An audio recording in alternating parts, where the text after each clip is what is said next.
Welcome sa aking channel mga kaibigan at ito na nga ang update sa ating episode 6 sa action seryeng Black Rider. Huwag pong kalimutan mag-like, comment, and subscribe. At ito na po ang inyong pakatutukan. At sa isang resort ang naroon ng ama ni Jasper Alvarez na kasama ang mga bihag nila ang mga kababaihan at ito ay pinagkasundan na nila sa isang dayuhan kapalit ng limpak-limpak na pera. Maya-maya pa ay dumating itong si Elias at si Jasper na ng baril na iligtas ng babae at sinundan pa rin ni Elias ang mga kanilang ibebenta. Sa bahay ni Mayor naroon si Shasha na may kausap ito sa cellphone at mukhang sweet ito. Nang magpaalam na sa kausap ay biglang dumating itong si Mayor Alfonso. Tinanong naman ito ni Mayor Alfonso kung sino itong kausap ni Shasha. Ang sagot niya ay sa charity lamang iyon. Ngunit mukhang hindi kumbinsido itong si Mayor Alfonso at mukhang nagdududa na rin ito. Ayon kay Mayor Alfonso ay narinig niya pala ito ang mga sinabi ni Shasha sa telepono. Dagdag pa niya, sabi niya sa kanyang tauhan si Romela ay takot itong kumprontahin na ang kanyang asawa. Sabat naman ng isang tauhan niya na si Romela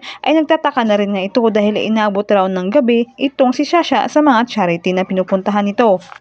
At nasabi ni Romel kay Mayor Alfonso na kung okay lang ito ay susundin niya itong si Shasha saan man pumunta para malaman nga kung may tinatago nga ito. Sa warehouse ay sumugod itong si Elias para sundan itong si Jasper, mag-isa itong lakas loob na nakipaglaban sa mga taong naroon. Hindi alintanan ni Elias ang dami ng sumusugod sa kanya, masundan lang itong si Jasper. Sa huli ay nagtagpo sila at naglaban ng dalawa. Sa galit at gigil ni Elias ay bugbog sarado itong si Jasper sa kanya at ginapos at pinaghirapan niya ito. Yan lamang po mga kapatid at pakakabangan ang mga sumusunod. Maraming salamat po sa panonood.